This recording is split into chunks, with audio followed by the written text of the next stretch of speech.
विधेयक के माध्यम से अनुसूचित किया जा रहा है, जिनके बारे में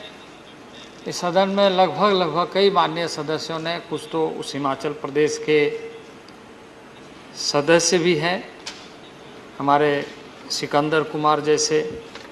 और भी हमारे माननीय सदस्यों ने हिमाचल प्रदेश के उन क्षेत्रों में जहां रहते हैं, ट्रांसगिरी सिरमौर जिला, वो इलाका 13,000 फीट की ऊंचाई में है। ऐसे दुरूह क्षेत्र है जहां आदिकाल से अपने परंपराओं के साथ,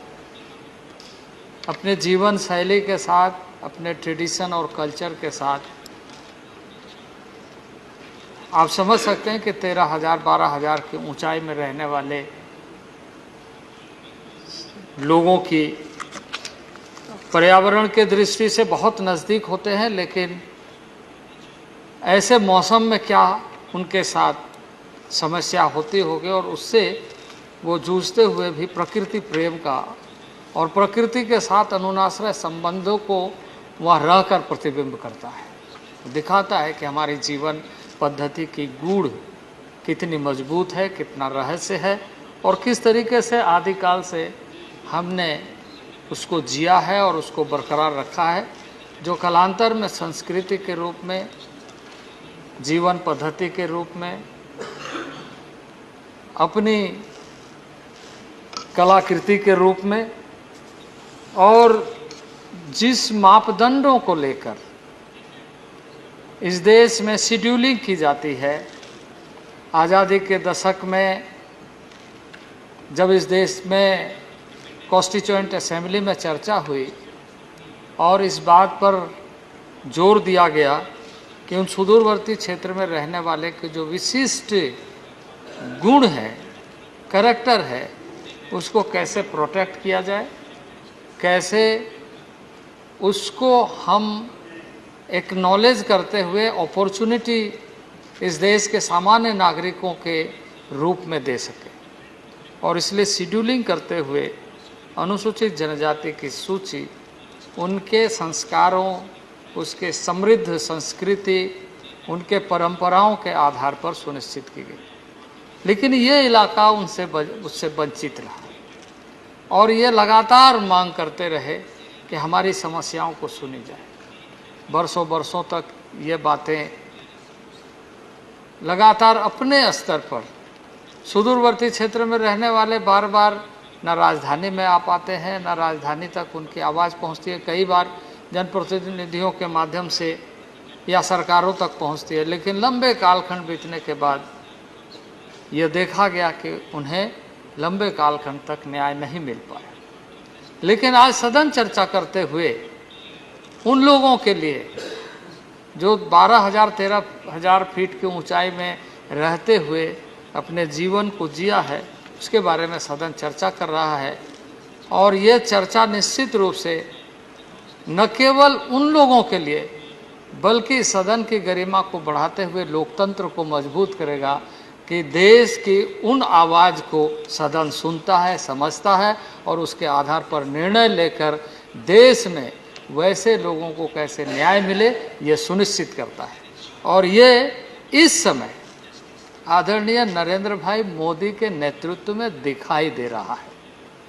कि किस तरीके से वैसे लोगों की बातों को आज सदन सुने, सदन समझे और सदन के माध्यम से न्याय मिले, ये सुनिश्चित करे। तो सरकार के दृढ़ इच्छा शक्ति को प्रतिबिंब करता है। अध्यक्ष महोदय, उपसभापति महोदय, हिमाचल प्रदेश की जो आबादी है उस आबादी के अनुसार अनुसूचित जनजाति की जो संख्या थी वो संख्या लगभग 3.5 लाख के लगभग थी। और ये जो समुदाय है, जिन लोगों को आज शामिल किया जा रहा है, उसको मिलाकर इसकी संख्या 5.5 लाख के लगभग हो जाएगी।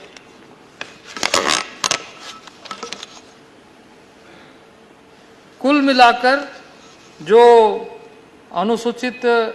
जनजाति की संख्या होगी वो संख्या 8% से बढ़कर 8% से बढ़कर वो संख्या लगभग 20% के लगभग होगी, दोनों को मिला करके, और 20% से अधिक होगी। कुल मिलाकर के इतनी संख्या वहाँ पर बढ़ेगी। लेकिन सबसे जो महत्वपूर्ण विषय है, सबसे महत्वपूर्ण विषय ये है कि इस तरह के बातों को ध्यान में रखने का और इन बातों को ध्यान में रखते हुए फैसला लेने का जो आदरणीय नरेंद्र भाई मोदी का एक दृढ़ इच्छा शक्ति प्रदर्शित करता है, और उसके माध्यम से यह सुनिश्चित न केवल हिमाचल प्रदेश में,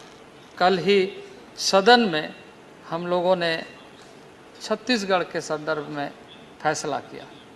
और इसके साथ साथ ही मैंने कल भी इस बात को दोहराया, कई ऐसे राज्यों के इस तरह के मामले को समाधान कैसे हो, इसको सुनिश्चित करने का कार्य मंत्रालय के माध्यम से आदरणीय प्रधानमंत्री के नेतृत्व में हो रहा है। मैं इसके साथ साथ ही इस संबंध में थोड़ा सा और चर्चा करना चाहूँगा कि जैसे हमारी पहली वक्ता ममता महंता ने उड़ीसा के संदर्भ में, और कल भी हमारे सस्मित पात्रा ने भी उड़ीसा के मामले में जिक्र किया था कि उड़ीसा के भी कई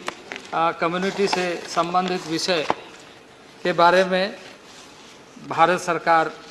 के पास मामला लंबित है। अध्यक्ष सभापति महोदय,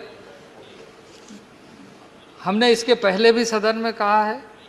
और मैं इस बात को दोहराते हुए कि जो पद्धतियां हैं, जो प्रविधियां हैं और जो नियम है, उस नियम के अनुसार राज्य सरकारों के अनुशंसा के साथ जब ये प्राप्त होता है कि ये पूरे करैक्टर को इनहेरिट करते हैं, तो उस पर आगे की कार्रवाई प्रारंभ होती है। राज्य सरकार अपने स्तर पर वहाँ के ट्राइबल रिसर्च इंस्टीट्यूट या ऐसे मानव शास्त्री जो यूनिवर्सिटी है, उसके माध्यम से सारे चीज़ों को ध्यान में रखते हुए रिपोर्ट बनाती है कि उसके मानव शास्त्रियों के माध्यम से इस बात का उल्लेख होना चाहिए कि वो कितने एथनिक करैक्टर को इनहेरिट करते हैं, कितना वो अपने रूढ़िवादी परंपराओं के साथ जो मापदंड तय किए गए हैं कि वो अपने डिस्टिंक्ट कल्चर के प्रति कितना सावधान है, कितना उसको लेकर चलता है, साथ ही साथ वो बैकवर्डनेस के रूप में कैसे दिखता है, साथ ही साथ डिस्टिंक्ट कल्चर के साथ इंडोगेमस सोसाइटी के रूप में, इंट्रोवर्ट करैक्टर के रूप में वो कितना उसके अंदर विद्यमान है, और कब से कहाँ से कैसे माइग्रेट होकर के, या वहाँ का स्थानीय या उसके बारे में क्या हिस्टोरिकल बैकग्राउंड है। तो इन सारे चीज़ों को ध्यान में रखते हुए राज्य सरकार को रिपोर्ट भेजना होता है, और राज्य सरकार के रिपोर्ट को केंद्र में भेजने के बाद विभिन्न स्तरों पर इसको देखा जाता है कि ऐसे मामले पर राज्य सरकार का रिपोर्ट सही तरीके से उपलब्ध है या नहीं है। और मैं उड़ीसा के संदर्भ में मैं बताना चाहूँगा आदरणीय आसन कि इसके पहले जो कुछ कम्युनिटी के बारे में रिपोर्ट आई थी, उसमें से 13 कम्युनिटी धुरावा, धुरवा, धरुआ, धनगरा, पौड़ी भूयान, कंधा कुंभार, ओरवा मौरन, ओराव मुडी, उरम, दरुआ, चुक्तिया, भूंजिया, पावड़ी, मुकाडोरा, नुकाडोरा, ये सारे स्पेलिंग मिस्टेक के कारण, ये सारे चीज़ों के बारे में आरजीआई ने जो रजिस्ट्रार जनरल ऑफ इंडिया है उसके माध्यम से इसकी स्वीकृति दी गई है और इसको हमने प्रोसेस में रखा है और मैं समझता हूं कि बहुत जल्दी इस पर हम आगे की कार्रवाई करते हुए सदन में चर्चा करेंगे। इसके साथ साथ ही जो कहा जा रहा है कि 169 कम्युनिटी के बारे में राज्य सरकार ने दिया है, पर उसमें से 81 कम्युनिटी के बारे में हमने राज्य सरकार को फिर से भेजा है, क्योंकि उसमें एंथ्रोपोलॉजिकल रिपोर्ट जो होना चाहिए उसमें नहीं है। तो ऐसे अनुशंसा कर देने मात्र से यदि हम इन मामलों को संज्ञान में लेंगे तो आने वाले कल कई तरह के सवाल इस देश के सामने खड़े होंगे। इसलिए उन मामलों पर ही हम विचार करते हैं जिसमें सही तरीके से एंथ्रोपोलॉजिकल रिपोर्ट के साथ मामले सामने आते हैं। अभी कुछ मामले और उड़ीसा के आए हैं जिसको हमने रजिस्ट्रार जनरल ऑफ इंडिया को भेजा है। उसमें भुक्ता, भोगता, भगता, भकोता, भगता, भदता, कौर, कुंवर, कंवर, कंवर, कलंगा, तलना गोंडा, अनाती डोरा, एनाती डोरा, मणि डोरा, मणा डोरा, सारा, कांधा के बजाय कुई, रजुअल, पुटिया, पुतिया, पोतिया पैक, तमोड़िया भूमिजा, तमोड़िया भूमुजा, तमुडिया भूमिजा, तमुलिया भूमिजा, तमड़िया भूमिजा, पुराण, भांजा पुराण, तमड़िया पुराण, तमुड़िया पुराण, तमुरिया पुराण, तमड़िया पुराण के साथ साथ ओराम मुंडी, नकासिया, नक्यासिया, कोंडा रेड्डी, तमरिया, ऐसे 26 मामलों को हमने आरजीआई के पास में भेजा है। और मैं समझता हूँ कि आरजीआई इन सारे चीज़ों को, जो हमारी विधियाँ हैं, जो प्रावधान है, उसके आधार पर जब इस मामले पर रिपोर्ट आएगा तो उस पर भी आगे हम कार्रवाई करेंगे। इसके अलावा कई मामले, जैसे हमारे माननीय थंबी दुरई जी ने विषय उठाया था, मैं यह स्पष्ट करना चाहता हूं कि इस देश में राष्ट्रीय सूची नहीं बनती, राज्यों की जातीय सूची बनती है। सभी स्टेट के अलग अलग सूची बनाए जाते हैं और स्टेट गवर्नमेंट के रिकमेंडेशन के आधार पर ही, जैसे मैंने कहा, कि इन सारे कार्यों को प्रारंभ की जाती है। तो अब किसी अन्य राज्य में रहने वाले व्यक्ति, परिवार या उस समाज के लोग उस राज्य के माध्यम से